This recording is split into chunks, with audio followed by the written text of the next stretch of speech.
नमस्कार, मैं हूं मेघा सिंह और आप सभी का स्वागत है एसपीएन 9 न्यूज में। यूपी में राज्यसभा चुनाव को लेकर सियासत तेज हो गई है। यहां पर आपको बता दें कि यूपी में 11 सीटों पर जो है राज्यसभा चुनाव होने वाले, जिसमें 3 सीटों पर सपा पार्टी ने अपने प्रत्याशी को उतार दिया है और अब इसी पर बहस छिड़ चुकी है, क्योंकि यहाँ पर कई सारे लोग जो है इस लाइन में लगे हुए थे, लेकिन यहाँ पर मौका जो 3 लोगों को मिला है उसके बाद देखने को मिल रहा है कि जो लोग लाइन में लगे थे वो नाराज चल रहे हैं। यहाँ पर हम बात करें ओम प्रकाश राजभर की, और वहीं दूसरी तरफ डिंपल यादव भी इस लाइन में लगी हुई थी, लेकिन मौका किसे मिलता है? कपिल सिब्बल को यहाँ पर। और आज जयंत चौधरी का भी नाम सामने आया है और जावेद अली खान भी अब सपा की तरफ से प्रत्याशी के रूप में सामने आए। तो 3 प्रत्याशियों की तरफ से ये ऐलान सपा पार्टी ने कर दिया है। ये 3 जो है सपा पार्टी की तरफ से राज्यसभा चुनाव के लिए आगे किए गए हैं। लेकिन अब मामला ये है कि डिंपल यादव की यहाँ क्या भूमिका रहती है, क्योंकि डिंपल यादव का नाम बार बार सामने आ रहा था। ऐसा कहा जा रहा था कि आज डिंपल यादव जो है नामांकन यहाँ पर पेश करेंगी, यहाँ पर भरने जाएंगी राज्यसभा चुनाव के लिए, लेकिन उनका नाम अब सामने नहीं आ रहा है। तो अब आगे डिंपल यादव को लेकर क्या प्लान कर रही है सपा पार्टी और अखिलेश यादव, इस पर हम चर्चा करेंगे। और हमारे साथ मौजूद है मृत्युंजय। आपका बहुत बहुत स्वागत है। शुक्रिया मेघा। मृत्युंजय, यहाँ पर डिंपल यादव को लेकर जिस तरह से चर्चा तेज थी, सपा पार्टी की तरफ से ऐसी खबरें आ रही थी, यहाँ पर ऐसे कयास लगाए जा रहे थे कि डिंपल यादव को विधानसभा चुनाव में भले ही उतनी रैलियां नहीं करवाई गई, उतना मौका नहीं दिया गया, लेकिन राज्यसभा चुनाव के लिए उन्हें आगे किया जाएगा। लेकिन अब देखने को मिल रहा है कि राज्यसभा चुनाव के लिए भी डिंपल यादव का नाम जो है वो आगे नहीं किया गया। यहाँ पर जयंत चौधरी पर ज्यादा भरोसा जताया गया। तो यहाँ पर अखिलेश यादव की प्लानिंग क्या हो सकती है राज्यसभा चुनाव को लेकर? देखिए मेघा, अखिलेश यादव की प्लानिंग मुझे ऐसा लगता है राज्यसभा चुनावों को लेकर ये हो सकती है कि अपने प्रत्याशियों को ज्यादा से ज्यादा प्रत्याशियों को राज्यसभा में भेजा जाए और केंद्र की राजनीति में समाजवादी पार्टी को काबिज किया जाए। देखिए, उत्तर प्रदेश में आप सरकार बना चुके हैं, लेकिन अभी सरकार से बाहर है। दूसरी चीज, अगर आप देखें कि कपिल सिब्बल को पार्टी में लाने का जो योजना है वो शायद यही है कि सरकार की नीतियों का विरोध सिर्फ कांग्रेस पार्टी ही ना करे, बल्कि अगर आप केंद्र सरकार की नीतियों के बारे में सवाल खड़े करेंगे तो आप ज्यादा हाईलाइट होंगे और लोगों के बीच में एक मैसेज जाएगा कि आप लोगों की आवाज उठाने का काम कर रहे हैं।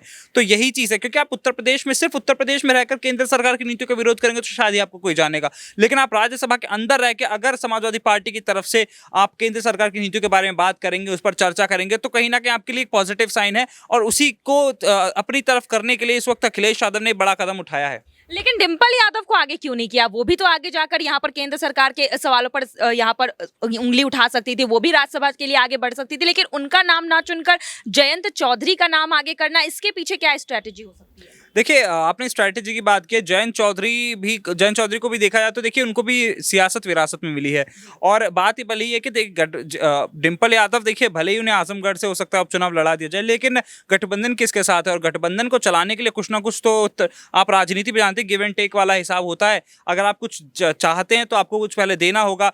तो उस वक्त उन्होंने देखिए क्या क्या उनके पास बेहतर विकल्प था कि जयंत चौधरी को अपने साथ बनाए रखने का, कि उन्होंने अपने टिकट पर जयंत चौधरी को राज्यसभा भेज दिया। अब जयंत चौधरी राज्यसभा जाएंगे तो कहीं ना कहीं उनकी मजबूरी भी हो जाएगी कि वो 2024 तक गठबंधन चलाएं, क्योंकि आप देख सकते हैं कि ओम प्रकाश राजभर नाराज हैं और हो सकता है ओम प्रकाश राजभर गठबंधन तोड़ दे। वो नहीं चाहेंगे कि जयंत चौधरी जैसे नेता, जिसकी वजह से कहीं ना कहीं समाजवादी पार्टी को 125 सीटें उनके गठबंधन को मिली है, तो वो गठबंधन टूटे, क्योंकि जयंत चौधरी को, जैसे मैंने कहा कि सियासत भी जो राजनीति है, देखिए वो विरासत में मिली है। उनके पिता भी राजनेता थे, उनके दादा आप चौधरी चरण सिंह की बात कर ले, भारत के प्रधानमंत्री रहे हैं। तो कहीं ना कहीं वो जरूर चाहेंगे कि जिस तरह से वो उन्होंने उनका साथ दिया, आगे आने वाले चुनावों तक, 2024 के चुनावों तक कम से कम इस चीज को सस्टेन करके रखा जाए। मतलब यहाँ पर गठबंधन बचाने की कोशिश में लगे हुए हैं अखिलेश यादव, इस वजह से कहीं ना कहीं जयंत चौधरी का नाम आगे किया गया है। लेकिन यहाँ पर फिर भी गठबंधन तो खतरे में, क्योंकि ओपी राजभर जो है अब नाराज चल रहे हैं। यहाँ पर उम्मीद वो भी कर रहे थे कि उनका नाम आगे किया जाए राज्यसभा चुनाव के लिए, लेकिन देखा गया है कि ओपी राजभर को ना चुनकर अखिलेश यादव की मुश्किलें जो है वो बढ़ रही है। क्योंकि यहाँ पर एक तरफ आजम खान ने यहाँ पर जिस तरह से अपनी तरफ से यहाँ पर नाम की जो पहली घोषणा की थी, यहाँ पर देखने को मिला कि यहाँ पर आजम खान का यहाँ पर एक बात मान ली गई, लेकिन यहाँ पर ओपी राजभर की लेकर अब ये चर्चा हो रही है कि उनकी बात नहीं मानी गई, उन्हें राज्यसभा का टिकट नहीं दिया गया, जिस बात से लगातार ओपी राजभर जो है वो तंज कसते हुए नजर आ रहे हैं अखिलेश यादव पर। तो क्या एक को खुश करने के चक्कर में अखिलेश यादव ने दूसरे को नाराज कर दिया? देखिए हो सकता है अगर आप राजनीति में हैं तो अपेक्षा बिल्कुल होती है मेगा। और ओम प्रकाश राजभर की पहले देखिए बीजेपी से खटपट भी इसी बारे में हुई थी, क्योंकि वो चाहते थे कि उनके बेटे को भी टिकट दिया जाए। वो चाहते थे कि उनके बेटे को टिकट दिया जाए, साथ ही साथ सरकार में कोई कोई पद भी उनके बेटे को दिया जाए, लेकिन बीजेपी ने वो चीज़ें नहीं की। अब जब बीजेपी ने वो चीज़ें नहीं की तो देखिए बीजेपी से उन्होंने हाथ छुड़ा लिया। चुनावों से पहले जब टिकट बंटवारे को लेकर के बात हुई थी तो वो भी चाहते थे उनके बेटे को अच्छा खासी सीट से टिकट दिया जाए जहाँ से वो जीत सके, लेकिन ऐसा नहीं हुआ। पत्नी के लिए टिकट की मांग की थी, ऐसा नहीं हुआ। तो और अपेक्षाओं की वजह से ही उन्होंने समाजवादी पार्टी के साथ गठबंधन किया था। ऐसा लग रहा था कि जिस वक्त जैसे समाजवादी पार्टी चुनाव जीत सकती है, और इसी उम्मीद में उन्होंने समाजवादी पार्टी के साथ गठबंधन किया, लेकिन उसका खासा फायदा उन्हें हुआ नहीं, क्योंकि समाजवादी पार्टी का गठबंधन चुनाव नहीं जीत पाया और बीजेपी ने चुनावों में जीत हासिल कर ली। हालांकि कांटे की टक्कर थी, लेकिन उसके बावजूद भी बीजेपी आगे निकल गई।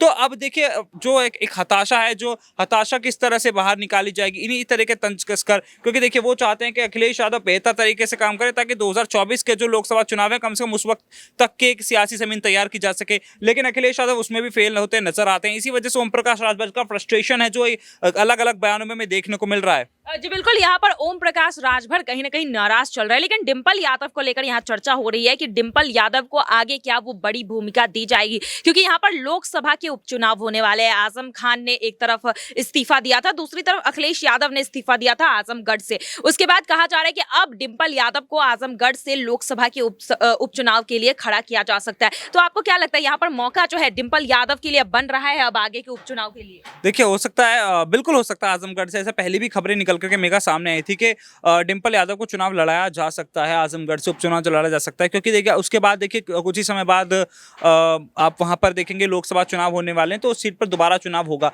लेकिन अगर आजमगढ़ से डिंपल यादव जाती हैं तो समाजवादी पार्टी का प्रत्याशी तो सीधे वहां पर पहुंच जाएगा, लेकिन क्या वाकई में आजमगढ़ से जीतना फिर इतना आसान हो जाएगा? क्योंकि हमने देखा था पिछली बार दिनेश लाल निरहुआ वहां से चुनाव लड़े थे, उन्होंने चुनाव लड़ा था अखिलेश यादव के खिलाफ, हालांकि हार गए थे, लेकिन फिर भी थोड़ी टक्कर देने की उन्होंने कोशिश की थी।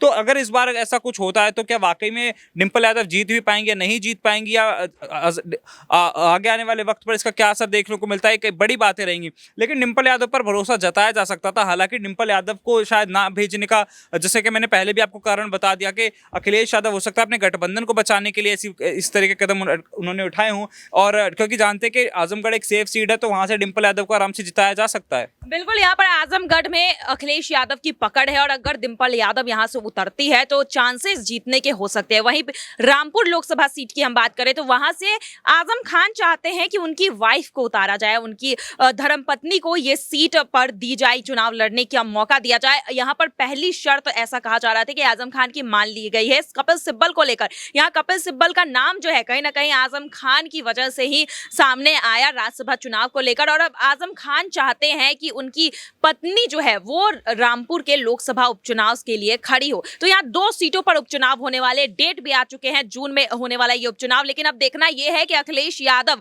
क्या डिंपल यादव को आगे बढ़ाते हैं, या फिर यहाँ पर आजम खान जिस तरह से डिमांड कर रहे हैं उन्हें आगे बढ़ाया जाएगा लोकसभा के लिए। और यहाँ पर अब डिंपल यादव की समाजवादी पार्टी में और क्या भूमिका रहेगी, क्या आगे भरोसा जताया जाएगा लोकसभा चुनाव को लेकर, यह देखने वाली बात होगी। आज के लिए बस इतना ही। आगे की खबरों के लिए देखते रहिए SPN9 न्यूज़। धन्यवाद।